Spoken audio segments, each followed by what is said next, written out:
এত এত দুর্দান্ত নির্মাতা থাকা সত্ত্বেও এই ছবিতে আপনি ছবির নাম দম, কিন্তু ছবির গতিময়তায় কোনো দম পাবেন না, একদম না। মানে এই ছবি কোত্থেকে শুরু হলো, কেন শুরু হলো, আফরান নিশোর যে দুর্দান্ত অভিনয়ের কথা বললাম, সেই তার যে পীড়ন, তার সার্ভাইভাল কষ্ট, এটা কেন, ব্যাকগ্রাউন্ডটা কি, তাকে কিভাবে ধরা হলো, তাকে কেন আমেরিকান এজেন্ট ভাবা হচ্ছে, মানে এটার আপনার কোনো মানে আগা মাথা কিছু খুঁজে পাবেন। এই দম নিয়ে খুব বেশি বললে এটা আমার নিজের খারাপ লাগবে, কারণ শাওকি, আদনান আল রাজীব, রেদওয়ান রনি, সারিয়া শাকিল, এত এত প্রিয় মানুষ, মানে এত এত কাছের মানুষ, এত ফাইনেস্ট কাজ দিয়েছে তারা আমাদের মুভি বা টেলিফিল্ম নাটক ইন্ডাস্ট্রিতে। এই দমটা একটা অ্যাসাইনমেন্ট ওয়ার্ক করতে গিয়ে একটা বড় ছবি হিসাবে আমাদের দেখালো কিনা, যদি দেখায় তাহলে তো এটা এক ধরনের দর্শকদের ঠকানো। আফরান নিশো সুড়ঙ্গ দাগি দেখার পরে এই বড় মার্জিনে আফরান নিশোকে একটা দুর্দান্ত গল্পের ভেতর দিয়ে আমরা তাকে দেখতে চেয়েছিলাম, কিন্তু এখানে আফরান নিশো বাদ দিলে, আফরান নিশোর অভিনয়টা বাদ দিলে এই ছবি ইজ এ বিগ জিরো।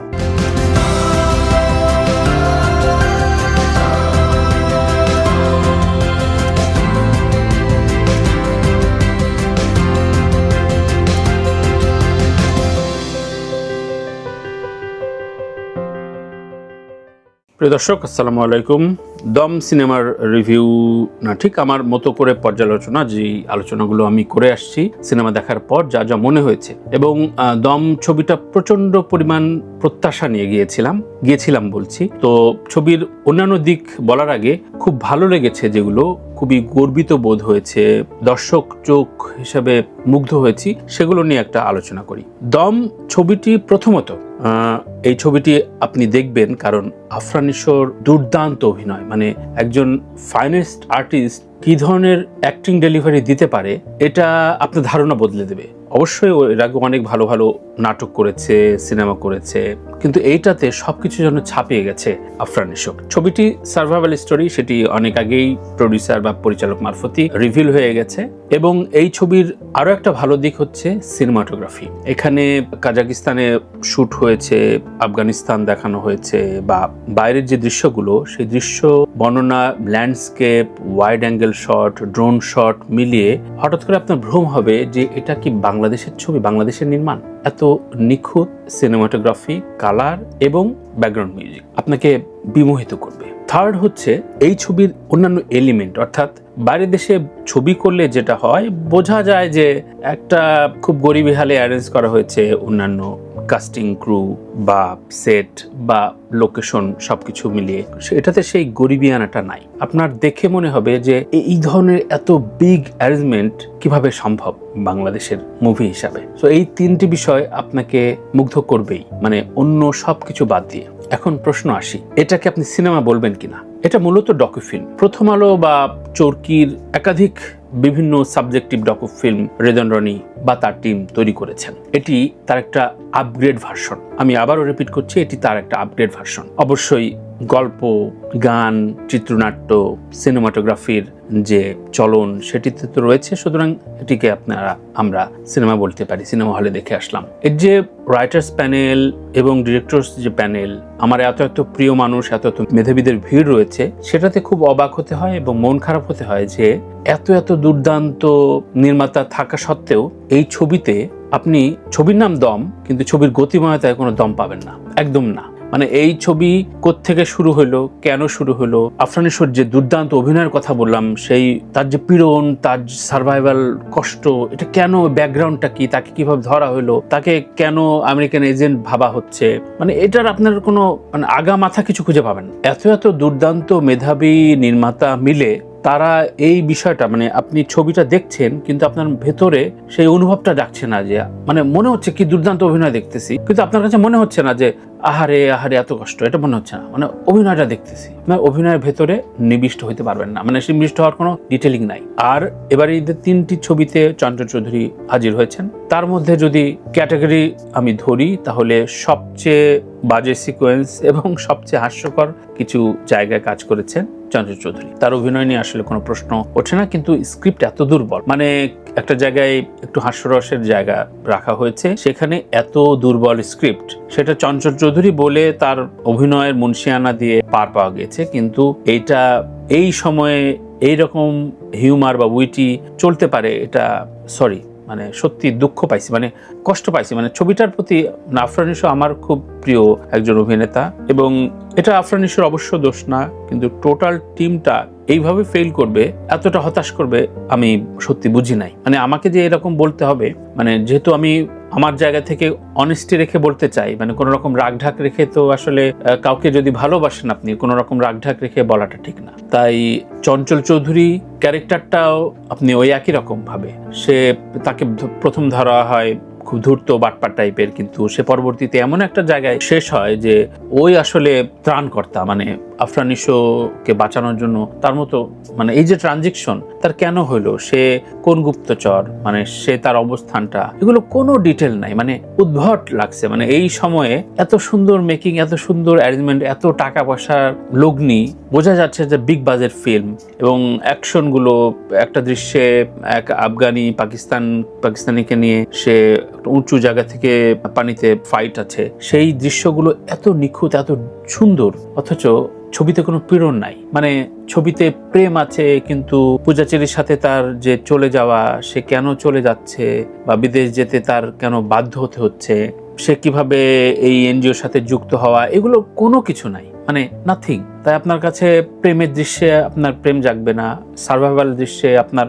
সেই দৌড়টা, সেই আনচান ছটফট করবে না আপনার কাছে, শুধু মুগ্ধ হয়ে থাকবেন যে আফরান নিশো মানুষটা এত দুর্দান্ত অভিনয় করতে পারে। এই দেখে যেতে হবে আপনার টানা প্রায় 2 ঘন্টা। ছোট লেন্থের ছবি, এবং ছোট লেন্থের ছবি বলে মোটামুটি একটা রিলিফ পাওয়া গেছে। মানে এটার কেন ডিটেল দেখালো না, এবং এত সুন্দর লোকেশনে যে আফরান নিশো ওখান থেকে এসকেপ করার জন্য যেই 2-3 বার অ্যাটেম্প নেয়, সেটা ধরা খায়, সেগুলো ঠিক ছিল, কিন্তু তাকে কেন কষ্ট দেয়া হচ্ছে, তাকে কেন ধরা হইলো, সে কিভাবে ধরা পড়লো, প্রেক্ষাপটটা কি? হঠাৎ করে জাহিদ হাসান, মানে পররাষ্ট্রমন্ত্রী, সে আসলো হঠাৎ করে, মানে শেষ দিকে এমন তাড়াহুড়ায় সবকিছু সলভ হয়ে গেল, মানে একটা ফোন করলো সবকিছু সলভ হয়ে গেলো 2-3 মিনিটের মধ্যে। মানে তখন শেষ করতে হবে, মনে হলো যে না, এখন আমি ছবিটা শেষ করবো।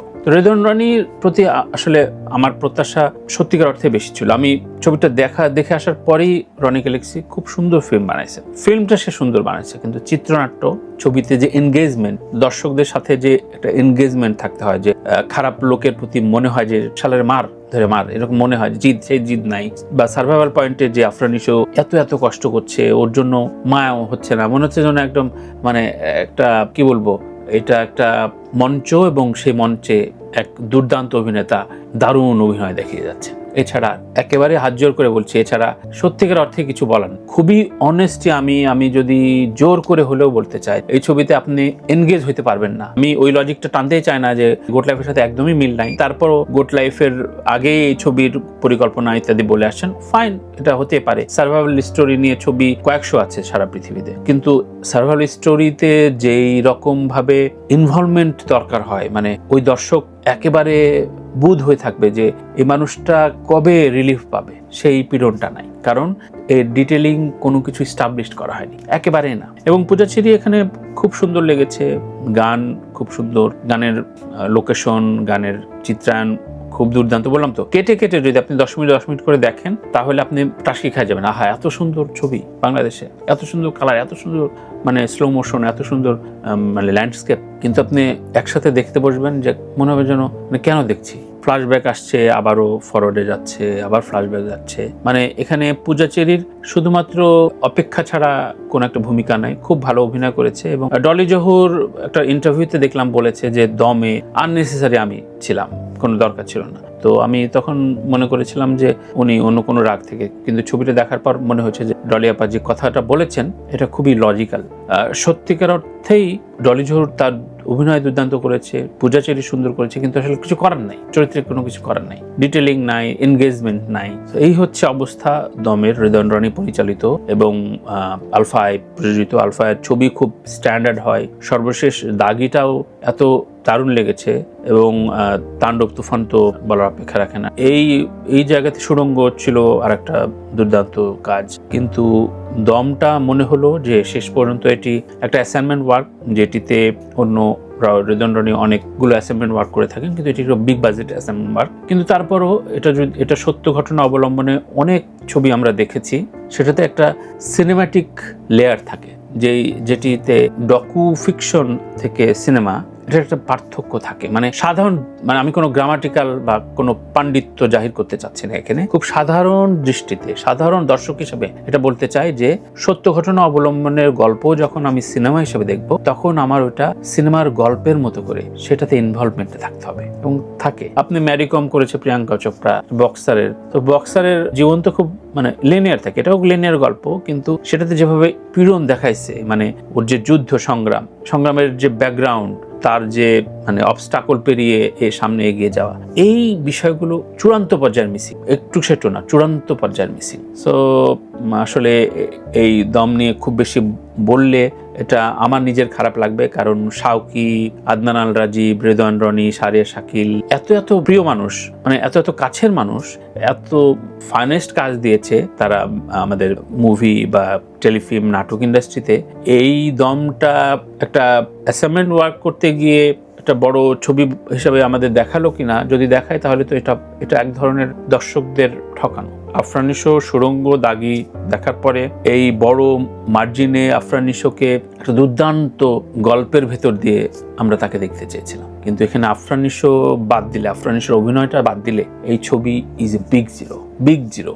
এই ছবি মানে ওই সিনেমাটোগ্রাফি আর মিউজিক ভিডিও এর বাইরে আসলে সত্যি আমাকে ক্ষমা করবেন, আমি হয়তো মুভি বুঝি না, কিন্তু দর্শক হিসাবে আমার তো একটা সে আছে, এটা তো আমার নিজস্ব মত, কিন্তু আমি কোনোভাবেই ধারে পাশে খুঁজেও এর চাইতে ভালোভাবে বলতে পারছি না। আমার এখানে কোনো রকম উদ্দেশ্য বিধেয় নেই। আমার কাছে মনে হয়েছে যে ছবিটাতে আমি আহত হয়েছি দর্শক হিসাবে, প্রচন্ড প্রত্যাশা নিয়ে গিয়েছিলাম। রনি এত ভালো মেকার, ওর নাটক, ওর সাথে অ্যাসিস্ট করে বাংলাদেশে এখন অনেকগুলো দুর্দান্ত নির্মাতা তৈরি হয়েছে, দীর্ঘদিনের অভিজ্ঞতার রনি, এবং আমার খুব প্রিয় মানুষ, দেখা হলেই হাসি মুখ থাকে, খুব সজ্জন মানুষ, কখনো কোনো কাজ হয়নি, বা আমি সে যোগ্য মানুষটিও নই, কিন্তু তার মেধাকে আমি সবসময় স্যালুট জানাই। চোরাবাড়িটা সেই সময় যে পরিমাণ আধুনিক স্ট্যান্ডার্ড বানিয়েছিলেন, দম একইভাবে মুভিং ফরওয়ার্ড, মানে বাংলাদেশে এই স্ট্যান্ডার্ডের সিনেমাটোগ্রাফি, মানে একটা সিনেমা মনে হয়েছে বিশাল, মানে এটা মনে হচ্ছে একটা বিশাল ব্যাপ্তির একটা সিনেমাটোগ্রাফি দেখছি, যা এবারের ঈদে এত ফাইনেস্ট কালার, এত সুন্দর লোকেশন, বললাম তো যা অদ্ভুত, কিন্তু গল্প নাই, গল্পের পীড়ন নাই, গল্পের এনগেজমেন্ট নাই, গল্পের দম নাই। আমাকে ক্ষমা করবেন, আমি জানি ছবি নিয়ে আসলে আমি খুব বেশি নেগেটিভিটি ছড়াতে চাই না, কিন্তু হতাশা, মানে এটা কিভাবে ব্যাখ্যা করব, যে দর্শক তো আহত হয় মাঝে মাঝে, যে প্রত্যাশা থাকলে যে এটা এত সুন্দর একটা জিনিস মিস হয়ে গেল। মানে আফরান নিশো মেসির মতো খেলেছে, কিন্তু টোটাল টিমের কোনো ভূমিকা নাই, সে একাই এই মাঠ থেকে ও মাঠ গোল দিয়েছে। তো তখন কি মনে হয় যে তো ওকে যদি একটু সাপোর্ট দিত, কি দুর্দান্ত কিছু হয়ে যেতে পারে। আমি জানি না এটা এক্সাম্পল ঠিকঠাক দিতে পারলাম কিনা, কিন্তু এটা আমার ট্রুলি অবজারভেশন। আমি মনে করি যে যারা কাজ করেছেন তারা একেবারেই ছবি রিলিজের আগে যদি একদম সরল মনে দেখতে বসতেন যে আমি দর্শক হিসাবে এই ছবিটি এনজয় করব, তখন তারা এই ভুলগুলো নিজেরাই পেতেন।